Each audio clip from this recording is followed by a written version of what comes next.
Welcome to Soumi's mini blog. তো আমি এখানে বার্গার কিংয়ে চলে এসেছিলাম। বার্গার কিং অ্যাকচুয়ালি আমরা স্পেন্সার্সে গেছিলাম, ওখান থেকে কিছু খাওয়া দাওয়ার জন্য চলে এসেছিলাম, খিদে তো পেয়েছিল।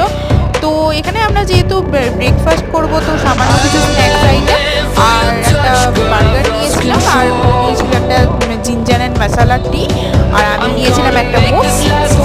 তো এখানে বার্গার কিংয়ের সব থেকে ভালো অপশান হলো এখানে তোমরা যে জিনিসগুলো অমিট করতে চাও অমিট করতে পারো, যেগুলো অ্যাড করতে চাও অ্যাড করতে পারো, সেগুলো তোমরা ডিসপ্লে দেখে করতে পারো। মানে সাবুই তো আমাদের অরুণাচলে এখানে নেই, তবে সাবুতেও এই জিনিসটা করা যায় আমি জানি। তো এই দেখো, দুটো চিকেন বার্গার, একটা জিঞ্জার মশালা টি, আর একটা আলু টিক্কি, দুটো peri peri chicken, French fries, and একটা কোল্ড ড্রিঙ্কস নিয়ে নিয়েছিলাম, মানে আইসক্রিম কোল্ড ড্রিঙ্কস নিয়ে নিয়েছিলাম।